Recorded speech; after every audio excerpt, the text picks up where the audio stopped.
Evangelho de Mateus, capítulo 4 e versículo 10, diz a palavra de Deus. Então disse-lhe Jesus: Vai-te, Satanás, porque está escrito: Ao Senhor teu Deus adorarás, e só a Ele servirás. Até aqui. Conta-se que em uma certa noite de verão, dois garotos estavam à luz de um candeeiro estudando. E enquanto eles estudavam à luz de um candeeiro, uma bela mariposa entrou pela janela do seu quarto. E aquela mariposa começou a voar em volta daquele candeeiro. E aqueles meninos tentavam enxotar aquela mariposa, mas a luz que emanava do candeeiro atraía a sua atenção e fixava ela naquele ponto, e ela voava ao redor daquele candeeiro, até que em um determinado momento ela esbarrou nas chamas do candeeiro, queimou as suas asas, caiu ao chão e morreu.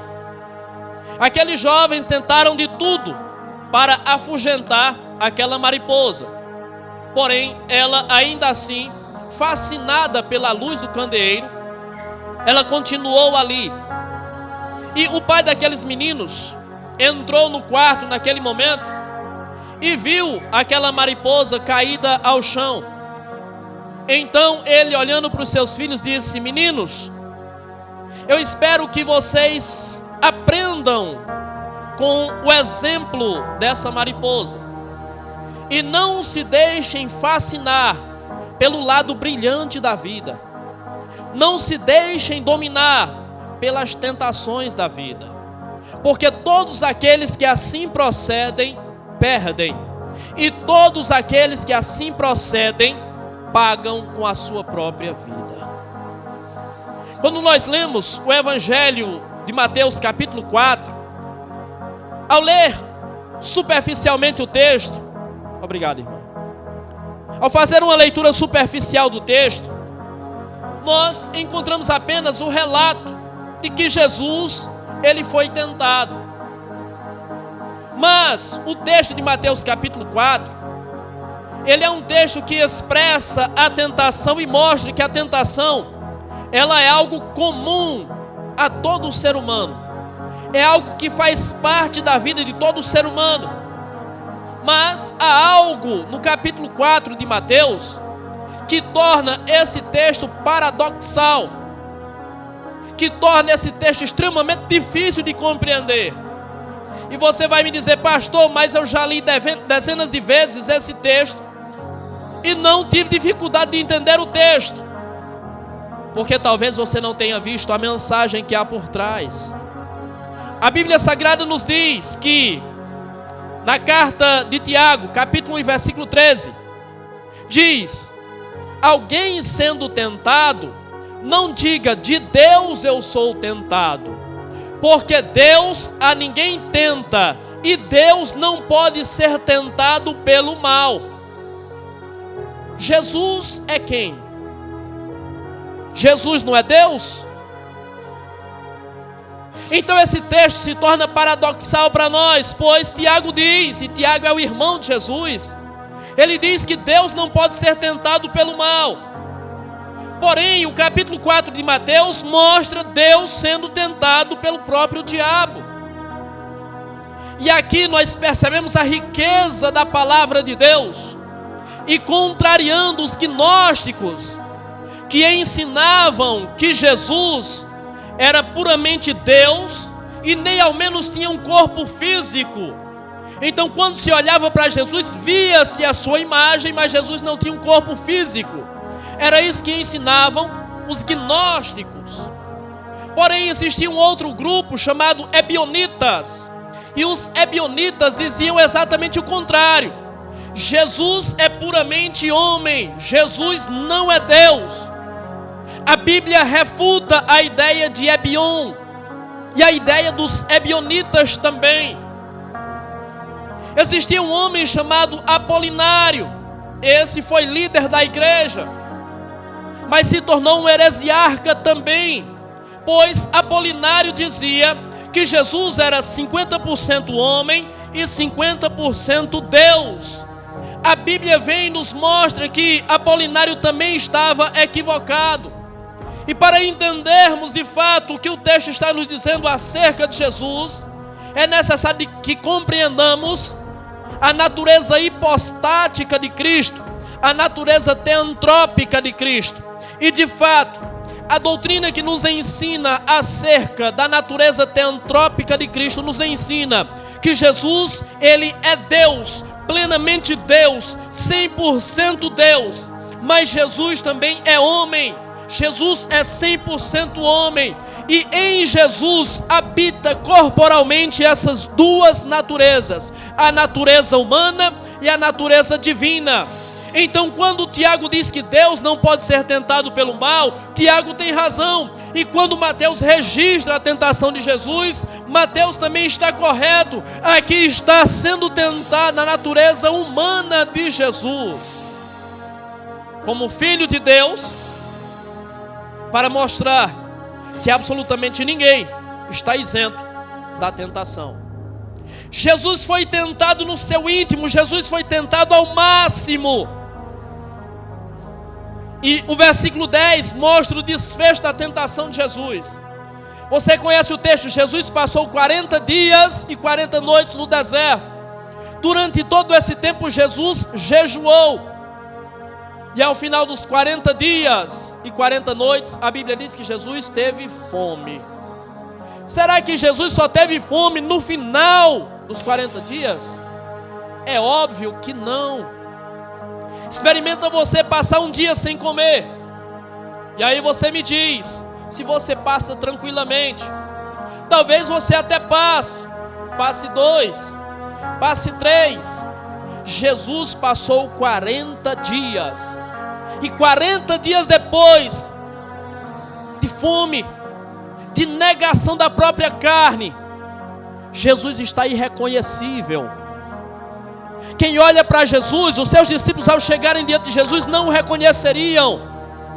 Jesus está pele e osso, Jesus está magérrimo, Jesus perdeu a massa muscular, Jesus perdeu a gordura corpórea que ele tinha. E se Jesus passa mais tempo do que isso, ele morreria. Jesus está com os olhos fundos, é perceptível as costelas de Jesus, e a sua necessidade chega ao máximo, ele está no seu limite. Jesus está fraco, e quando ele está fraco, no seu limite, no pior estado que ele poderia estar, o que é que se espera? Espera-se que Deus venha ao seu socorro, espera-se que Deus estenda-lhe a mão. E quando ele espera que Deus lhe estenda a mão, quem aparece diante dele não é Deus. Quem aparece diante dele é o próprio Satanás, o próprio diabo, para tentá-lo.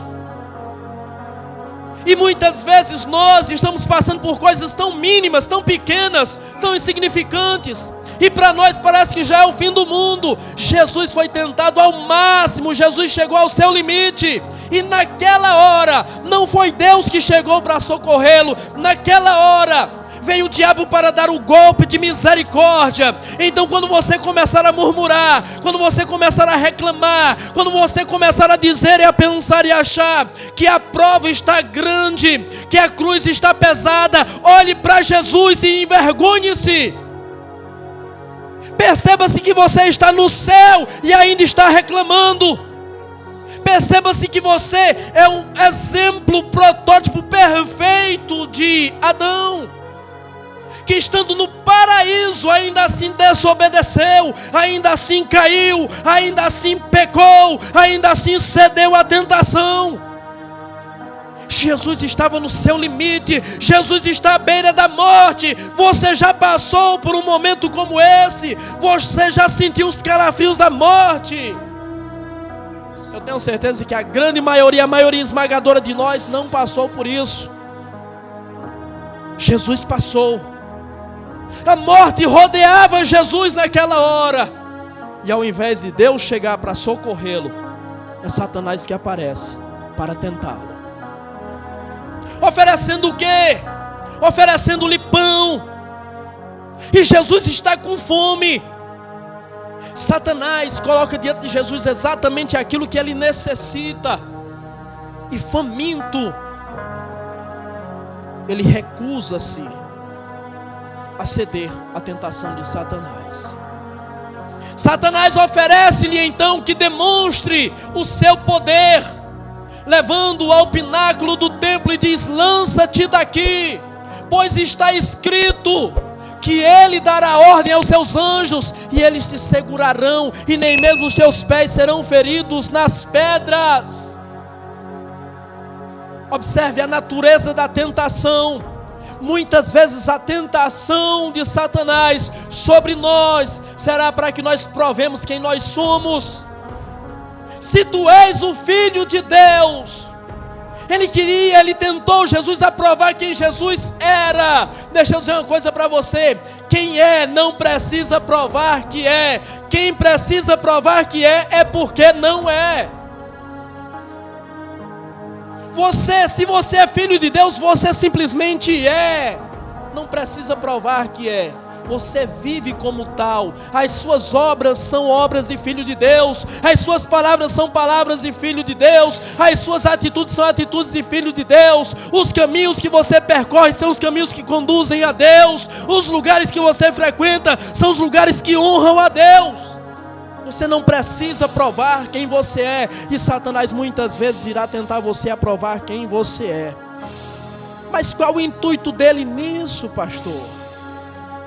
Quando ele tenta você em provar quem você é, ele faz você olhar para dentro de você, analisar dentro de você e começar a buscar méritos em você, começar a buscar qualidades em você. E quando ele te faz enxergar méritos e qualidades em você, o teu ego vai lá para cima. Ele torna você alguém soberbo, alguém prepotente. E a Bíblia Sagrada diz que a soberba precede a queda, e a altivez de espírito precede a ruína. A Bíblia Sagrada diz que Deus resiste aos soberbos, mas concede graça aos humildes. Se você é, você não precisa provar que é. A Bíblia Sagrada diz que Satanás tenta-o pela terceira vez. E a terceira tentação é: Satanás leva Jesus para um alto monte, mostra para Jesus os reinos da terra, mostra as riquezas da terra, e diz: está vendo tudo isso? Tudo isso eu vou te dar, se você se prostrar e me adorar. Jesus olha para Satanás e diz: vai-te, Satanás, porque está escrito: ao Senhor teu Deus adorarás, e só a Ele darás culto, só a Ele servirás. Diante da fraqueza, da necessidade e da tentação, como é que Jesus age? Como é que Jesus reage? Jesus reage com um posicionamento firme, com um posicionamento forte, com uma palavra firme, com uma palavra forte. Jesus poderia ter cedido porque aquilo iria suprir a sua necessidade, mas ele responde de forma ácida a Satanás: vai-te, Satanás, porque está escrito: ao Senhor teu Deus adorarás e só a Ele servirás. O que é que Jesus nos está ensinando com isso? Jesus nos está ensinando que com o diabo não tem diálogo, com o diabo não tem conversa. Jesus está nos ensinando que não podemos abrir concessões para Ele, não podemos dar espaço para Ele. Pedro nos diz na primeira carta, capítulo 5, versículo 8, que o diabo, o nosso adversário, anda ao nosso derredor, bramando como um leão, buscando a quem possa tragar. Ele estava faminto pela alma de Jesus, ele estava sedento pela alma de Jesus, ele babava por tragar a alma de Jesus. E eu preciso dizer para você, com você não é diferente. Ele tem a mesma sede, ele tem a mesma fome, ele tem a mesma vontade, ele tem o mesmo desejo de tragar você.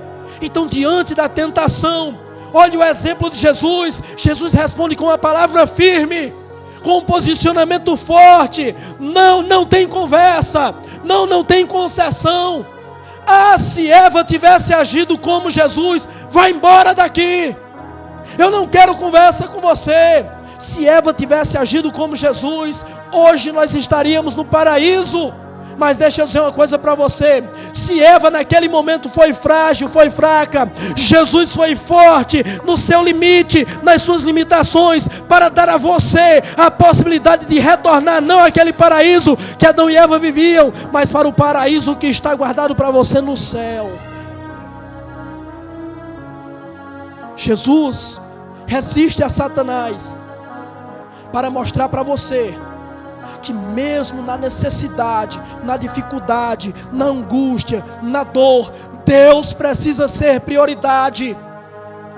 Mesmo no seu limite, o homem pode honrar a Deus. Jesus tem sido exemplo de milhares e milhares ao longo da história do cristianismo. Muitos que deram a sua vida e muitos que estão dando a sua vida em nome do Evangelho, em nome da sua fé. E isso ele fez para honrar o seu Deus. E isso ele fez para nos mostrar que nós devemos de fato ser seus imitadores e fazer exatamente aquilo que ele fez. Quando Jesus diz: vai-te, Satanás, Jesus está demonstrando e deixando claro: eu não quero proximidade com o diabo, não tem diálogo com o diabo. Eu quero o diabo longe da minha vida.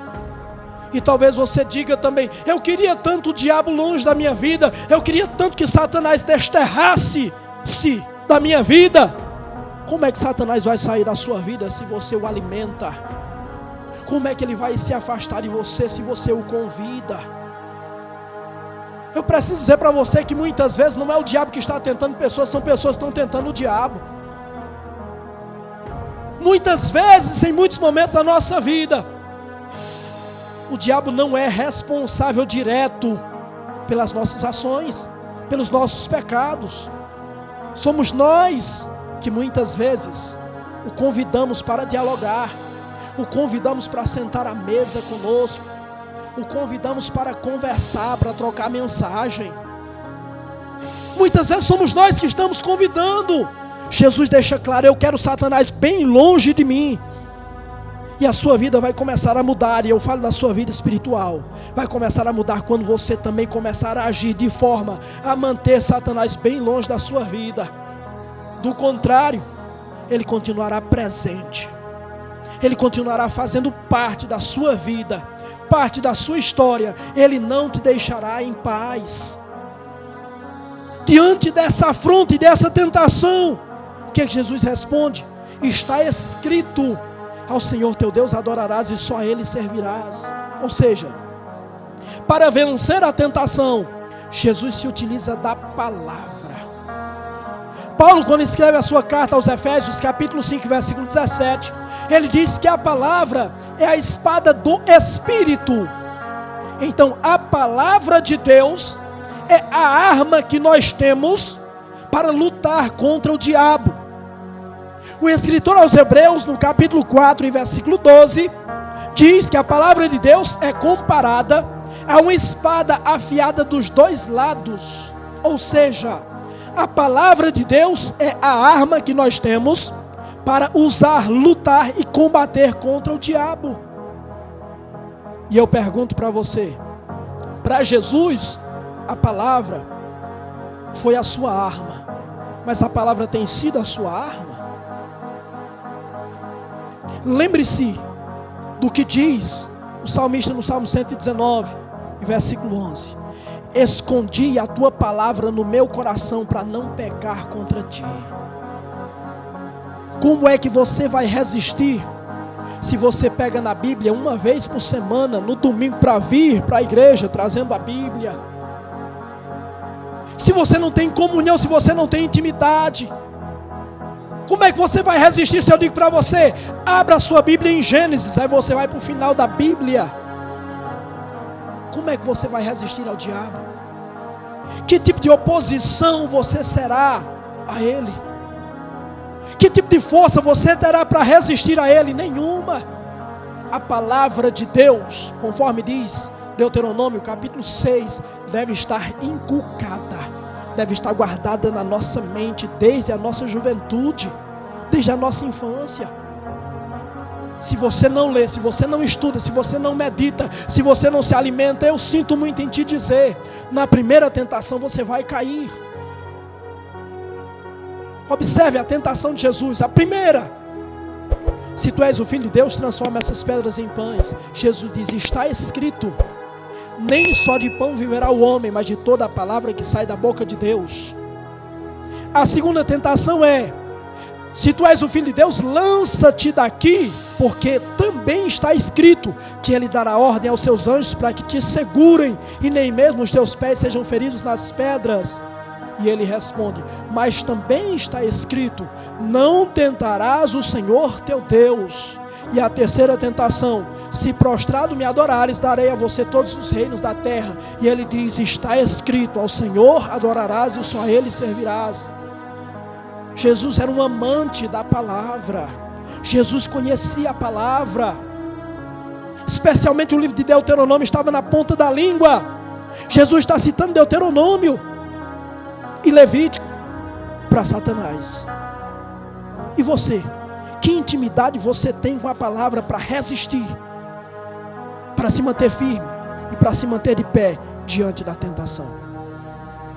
A palavra, use a palavra, que a palavra seja a sua arma, que a palavra seja o seu norte, que a palavra seja a sua direção, que a palavra esteja entranhada na sua mente e no seu coração, que a palavra faça parte da sua vida, que a palavra não seja mais apenas letras escritas em um livro, mas que elas saiam do livro e venham para o seu coração, comecem a habitar dentro do seu coração em nome de Jesus.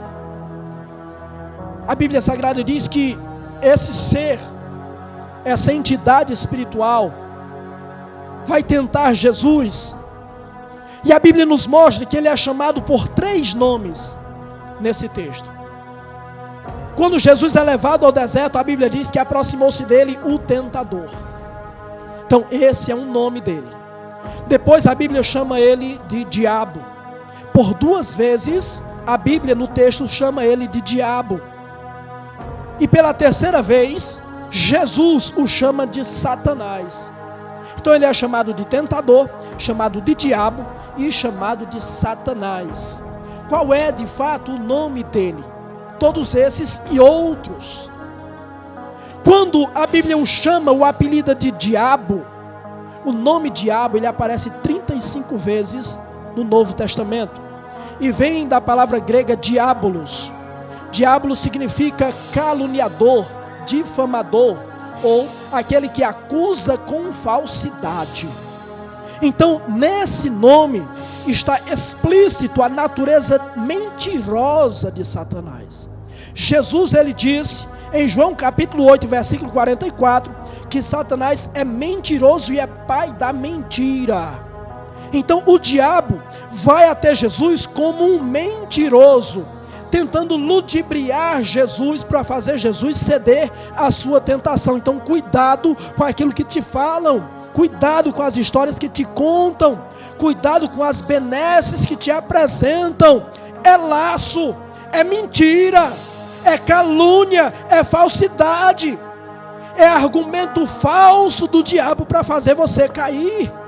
Não ceda, não ceda, não baixe a guarda, porque é tudo o que ele quer, tudo o que ele precisa para te destruir, para te matar, para acabar com a sua vida.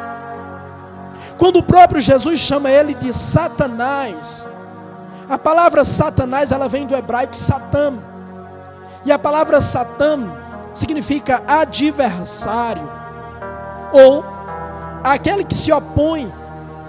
Então Satanás é o nosso adversário, é aquele que se opõe a nós, ou seja, ele é o nosso inimigo.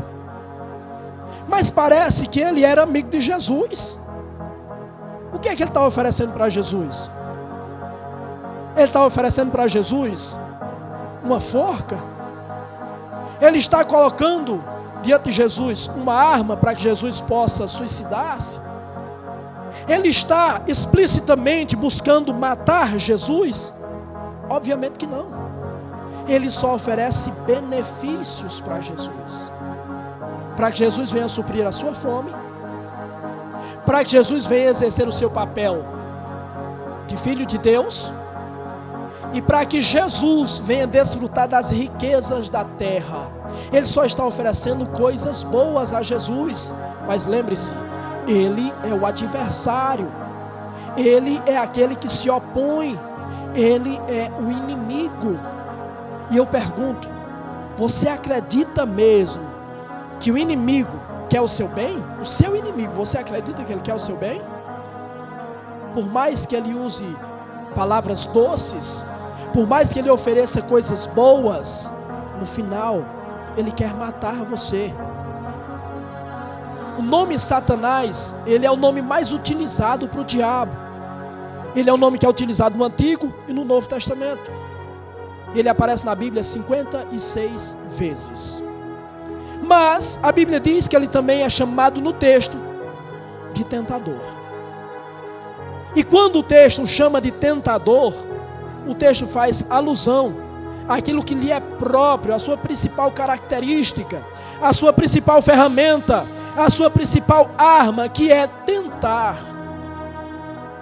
Foi isso que ele fez com Eva, foi isso que ele fez com Jesus, é isso que ele faz com tantas pessoas, e ele domina a arte da tentação. É isso que ele faz comigo e é isso que ele faz com você. Ele domina a arte da tentação. Ele tem um poder de manipulação, ele tem um poder de convencimento que é possível que ele faça você achar que o doce é amargo. Ele faz você concordar com ele que o doce é amargo, que o bem é mal, que o bom é ruim, que o branco é preto. Isso eu falo para que você entenda o poder de convencimento que ele tem. Por isso Jesus não dialogou com ele, porque quando ele tenta, ele tem todas as ferramentas necessárias para ter êxito nessa tentação. Observe Adão e Eva, que eram perfeitos e caíram na tentação. Então não dê espaço, não dê lugar, porque se você der lugar, naturalmente você vai cair. Sem sombra de dúvidas você vai cair. Ele não perdeu essas características, ele continua sendo o tentador e ele continua tentando você. Hoje talvez alguns enfrentaram tentação. Talvez não enfrentaram hoje, mas enfrentaram ontem. E se não enfrentaram ontem e hoje, é muito provável que amanhã enfrentem. A tentação faz parte. Mas acredite, há um remédio para a tentação. É a palavra de Deus. Mas o que é de fato tentação? O que é a tentação? Tentar alguém é fazer aflorar-se os seus desejos. É tentar fazer com que as vontades de uma pessoa sejam feitas. Então, o que Satanás está fazendo com Jesus, o que o tentador está fazendo com Jesus, é pondo diante de Jesus a possibilidade de satisfazer os seus desejos. Não apenas desejos, mas necessidades. Mas essencialmente, a tentação é para nos fazer saciar os nossos desejos, para impor a nossa vontade, fazer com que a nossa vontade impere, fazer com que a nossa vontade se sobressaia, fazer com que a nossa vontade, de fato, seja colocada em primeiro lugar. Com Jesus não funcionou. E com você tem funcionado? Com você tem funcionado? Você muitas vezes tem cedido aos seus desejos, às suas vontades? Você muitas vezes tem priorizado o seu bem-estar, a sua vontade, algumas coisas que fazem parte da sua vida secular em relação a Deus? Pastor, como é que eu sei que eu não estou priorizando a Deus? Como é que eu sei que eu estou cedendo à tentação? É muito simples. Observe a sua frequência na igreja. Observe o seu compromisso com as obras da igreja. Observe o seu compromisso com os horários na igreja. É muito simples. Observe a sua frequência de leitura bíblica. Observe a sua frequência de oração. Observe e pense quantas vezes você pensa pelo menos em Deus durante o dia. Estou falando apenas de lembrar que Deus existe. Você lembrou de Deus hoje? Isso, ou esse tipo de exercício, ajuda você a perceber, a entender se você está cedendo à tentação ou não. E acredite, à medida que você vai cedendo às tentações, você vai se afundando nessa lama, você vai se afastando de Deus e você vai entregando-se ao inimigo da sua alma. E esse que está oferecendo para você coisas boas, que está oferecendo para você lugares e ocasiões melhores do que estar no culto, esse ser quer matar você, esse ser quer destruir a sua vida, e você está dando a esse ser a direção da sua vida. Você está fazendo o que ele quer, você está dando a ele todas as ferramentas que ele necessita, você está dando a ele todas as munições necessárias para ele matar você. E acredite, ele vai fazer isso, e vai fazer isso muito rapidamente, muito em breve. Infelizmente,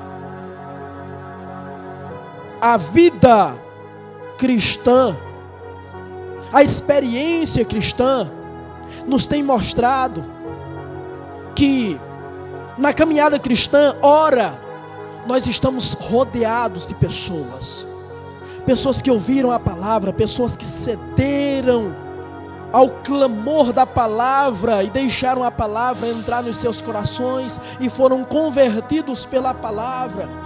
E daqui a pouco nós vamos olhar ao redor, vamos procurar aquela multidão que outrora estava do nosso lado,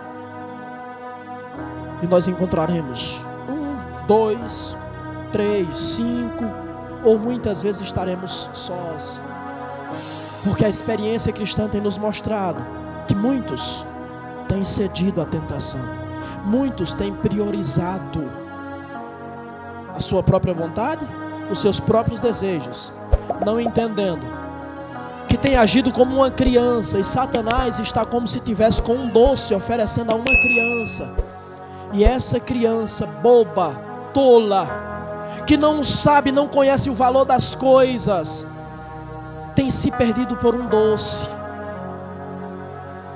tem se perdido por um brinquedo que vai começar a brincar e daqui a pouco vai perder a graça, daqui a pouco não faz mais sentido, daqui a pouco você não quer mais na sua vida. Mas entenda e acredite, em nome daquele brinquedo você abre mão de algo extremamente valioso, você abre mão de algo celeste. E acredite, Deus, Ele não está à mercê do ser humano para servir de brinquedo para o ser humano. Deus, Ele quer ser amado e quer ter um relacionamento com o ser humano, mas isso procede da decisão e da vontade do ser humano. E acredite, as pessoas muitas vezes têm dito que Deus não desiste de pessoas. Em outra ocasião aqui nessa igreja, nessa tribuna, eu já provei que sim, Deus desiste de pessoas, sim. Há pessoas que acreditam que podem ir e voltar, ir e voltar, ir e voltar, é ioiô por acaso, e todas as vezes Deus vai acolher, Deus vai abraçar. Isso é mais uma mentira de Satanás para você, para enganar você. A paciência de Deus também tem limite. Pastor, mas Jeremias em Lamentações disse que as misericórdias do Senhor são a causa de não sermos consumidos, e novas são a cada manhã. De fato, você ainda não foi consumido porque Deus teve misericórdia de você e tem tido misericórdia de você, e todos os dias Ele precisa ter misericórdia de você, mas a sua paciência uma hora acaba. A paciência de Deus tem limite. Então cuidado com a forma com que você conduz a sua espiritualidade, a sua vida espiritual. Deus não é menino, Deus não é moleque, Deus não é brinquedo nas mãos de ninguém. E eu sei que muitas vezes você vai cometer deslizes, você vai cometer pecados, como eu também tenho deslizes, como eu também cometo pecados. Mas acima de tudo, É necessário que tenhamos compromisso, comprometimento. E o pecado, quando acontece na nossa vida, não pode nos afastar de Deus. Deve nos levar a nos humilharmos diante dos pés dEle. Deve nos levar a nos aproximarmos dEle, clamar a Ele por essa misericórdia, para que não sejamos consumidos. Pois, se abraçarmos o pecado, se nos contentarmos com o pecado, Isaías diz que o pecado fará sim separação entre nós e Deus, fará com que Ele se esconda de nós e não atenda sequer às nossas orações. Então talvez você esteja orando a Deus, clamando a Deus por algumas coisas, e Deus não tem respondido, e Deus não tem sido favorável a você. Você já se perguntou o porquê? Será que a sua vida está alinhada com Ele? Ou será que Satanás tem ganhado espaço na sua vida? Satanás tem tentado e tem conseguido levar você a cair na tentação. É necessário que se faça um balanço da nossa vida espiritual. E aí entenderemos algumas coisas que acontecem na nossa vida e por que a nossa vida toma o rumo que tem tomado. Jesus está no seu limite e tem diante dele a oportunidade, a possibilidade de resolver toda aquela situação. Mas Jesus não cedeu à tentação, nem ao mesmo para suprir a sua necessidade. E você tem cedido à tentação apenas para satisfazer os seus desejos. O Filho de Deus não cedeu à tentação nem para suprir uma necessidade básica, essencial e urgente. E nós temos cedido a tentações apenas para satisfazer os nossos desejos. E é assim que nós nos intitulamos filhos de Deus. E é assim que nós dizemos que vamos morar no céu. E é assim que nós dizemos que amamos a Deus. Evangelho de João, capítulo 14, versículo 15. Se vocês me amam, obedeçam aos meus mandamentos. Cristianismo não é de palavras. Cristianismo é de atitudes, é de ações. As suas ações é que mostram, que revelam que de fato você é. Por mais que você diga que é um discípulo de Jesus, filho de Deus, são as suas atitudes que vão provar. Se eu quiser, eu posso dizer que sou o presidente da República. E isso me faz o presidente da República? Eu acho que você vai convir comigo, concordar comigo que não. Então não é o que eu digo, mas é o que eu faço. São as minhas obras, são as minhas atitudes que de fato revelam quem eu sou. Jesus não cedeu nem ao mesmo diante da sua maior necessidade. Então não ceda para satisfazer simplesmente os seus desejos. Saiba que tudo o que Ele tem a oferecer a você é perecível, é terreno. A Bíblia diz que aquele que é da carne, esse é carnal. E ele vive apenas para as coisas da carne. Não tem perspectivas espirituais, não tem perspectivas eternas. O Filho de Deus, ele está no mundo porque ele nasceu, ele encarnou. Mas ele tem perspectivas eternas. Então ele está aqui até o momento em que Deus lhe chamar. Então ele não se deixa embaraçar pelas coisas desse mundo, pelos negócios desse mundo, pelos prazeres dessa vida. João, na sua primeira carta, capítulo 2, versículo 15, ele diz: não ameis o mundo nem as coisas que nele há, porque o mundo passa com todas as suas concupiscências, mas aquele que faz a vontade de Deus permanecerá para sempre. O que o diabo tem a oferecer a você e a mim, ou a quem quer que seja, é perecível. E o que é uma coisa perecível? É algo que tem prazo de validade, é algo que estraga, é algo que apodrece, é algo que perde o valor. E perde o valor muito rápido. O que ele tem a oferecer é algo terreno. Ele pode te dar a maior posição, a melhor posição. Ele pode te dar nome, ele pode te dar fama, ele pode te dar riqueza, ele pode te dar tudo isso. Mas tudo isso diz respeito à vida terrena. Nada disso tem influência na vida espiritual ou na vida eterna. Nada disso refletirá na vida eterna. E eu pergunto: você tem consciência de que a sua vida aqui na terra é apenas um lampejo? É como disse o profeta Isaías, que é como uma flor que de manhã nasce, cresce, pela tarde, quando bate o sol, seca e acabou. A nossa vida aqui é um lampejo, em breve ela vai acabar. Mas quando o nosso corpo tombar e nós passarmos para o outro lado, lá nós viveremos eternamente. Você tem consciência disso? Você tem vivido na perspectiva dessa vida eterna e espiritual?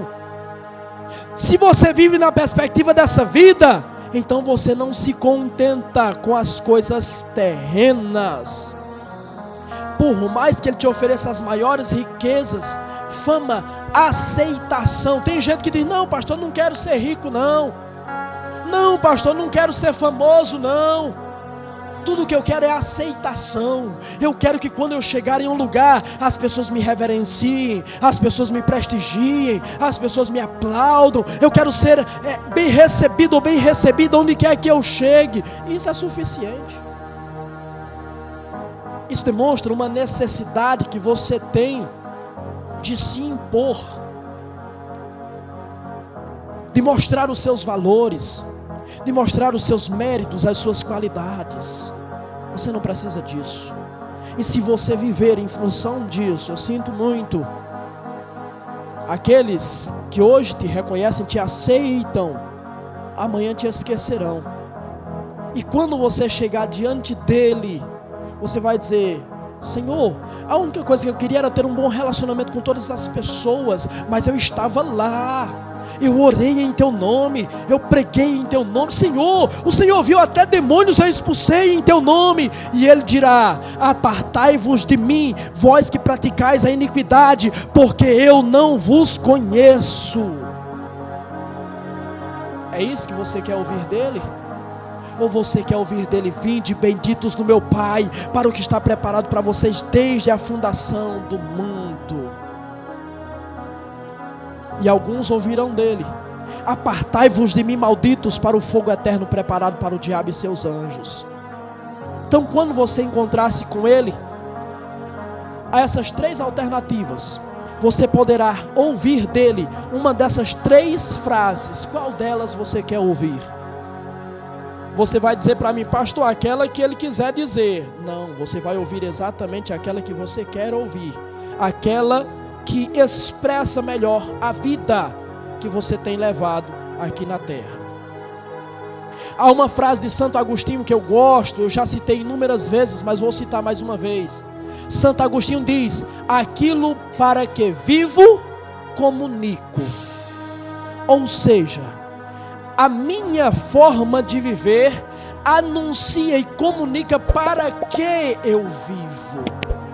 Se eu comunico Cristo através das minhas palavras, através das minhas ações, então isso significa que eu vivo para Cristo.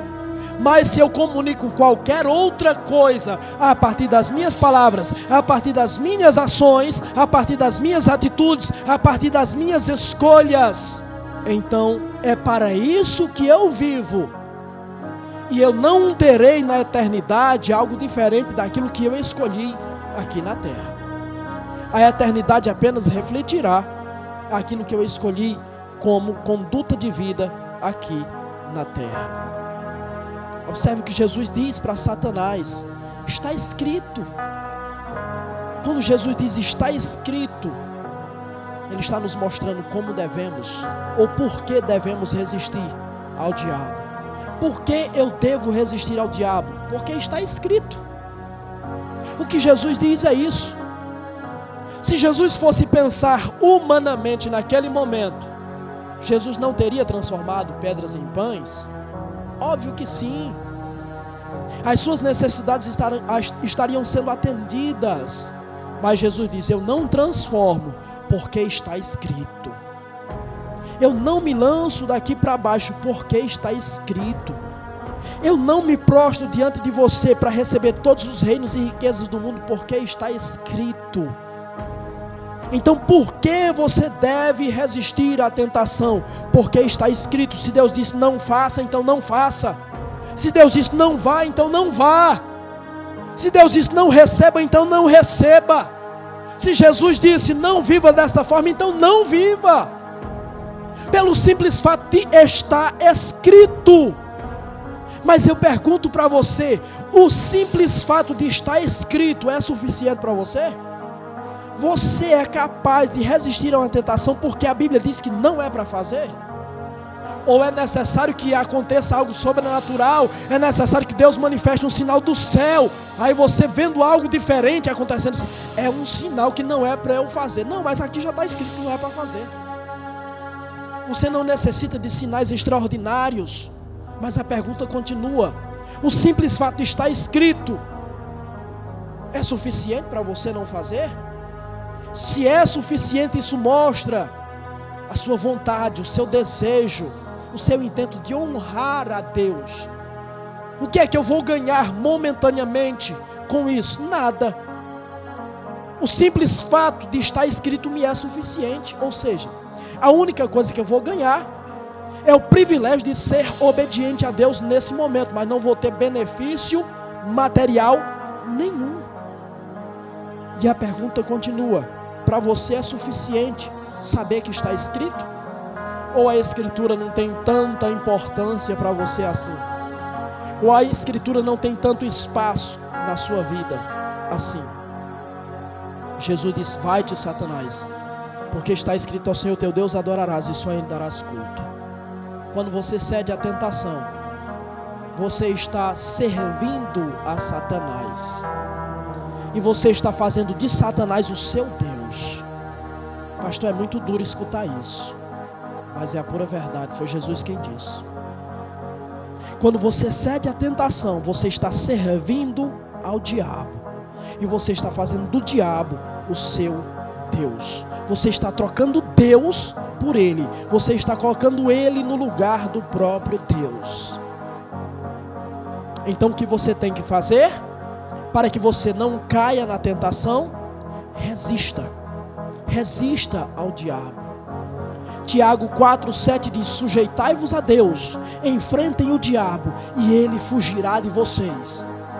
Diante da tentação, quando Jesus diz: vai-te, Satanás, o que é que Satanás faz? Vai embora. Por quê? Porque Jesus se sujeitou a Deus, se submeteu a Deus, enfrentou o diabo.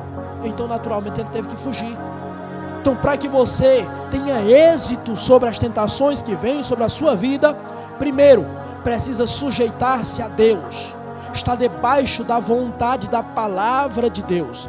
Sem sujeição a Deus, sem reconhecer Deus como Senhor da sua vida, e reconhecer Deus como Senhor da sua vida é reconhecer que Ele é quem comanda, que Ele é quem dirige a sua vida. Sem isso você não resistirá.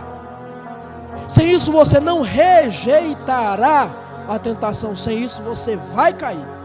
Inevitavelmente você vai cair. Então, para que você possa resistir, você precisa sujeitar-se a Deus. Sujeitando-se a Deus, você tem poder e autoridade para enfrentar o diabo. Quem não se sujeita a Deus não tem poder nem autoridade para enfrentar o diabo. Não adianta lutar com o diabo se não tiver sujeição, submissão, entrega e obediência a Deus. Se você enfrentar ele sem sujeição a Deus, você vai perder. Você vai ser tragado por ele. Porque você está sem usufruir das armas que Deus disponibiliza para você. Submeta-se. E quando você se submeter, o diabo vai fugir. O diabo vai embora. E aí, você sentirá mais uma vez a presença, o acolhimento e a provisão de Deus. Então o fato de você talvez não estar sentindo a presença de Deus, o acolhimento e a provisão de Deus na sua vida, é porque talvez Satanás esteja muito próximo de você. É porque talvez Satanás esteja encontrando espaço na sua vida. Quando você enfrentá-lo e ele fugir de você, a Bíblia Sagrada diz que quando ele vai embora, os anjos de Deus vêm e suprem a necessidade de Jesus. Os anjos vêm e alimentam Jesus. Observe que tudo que nós vivemos é o resultado de um processo. E os processos são necessários na nossa vida, para que você viva a plenitude de Deus, para que você desfrute da glória do céu. Muitas vezes será necessário conhecer o pavor do inferno. mas conhecendo o pavor do inferno, não se contente com ele, não se submeta, não fique lá, mas sujeite-se a Deus, enfrente o diabo, e os anjos virão ao teu encontro, ao teu socorro, e te conduzirão, de fato, à presença de Deus. Talvez você diga para mim: pastor, eu estou passando uma situação tão difícil, ou eu já passei situações tão difíceis. Se você não passou, você vai passar ainda. Mas acredite, Jesus está há 40 dias sem comer, 40 dias e 40 noites. Jesus está no seu limite. Jesus foi tentado, Jesus foi provado ao máximo. E eu encerro com essa palavra: quando você for provado ao máximo, quando você for tentado ao máximo e resistir, acredite, é porque você entregou o seu máximo para Deus, é porque você entregou-se plenamente, totalmente a Deus. Se você resistir, mesmo sendo tentado ao seu limite ou até no seu limite, isso significa dizer que Deus de fato é Senhor da sua vida e que você entregou nas suas mãos a sua vida por completo.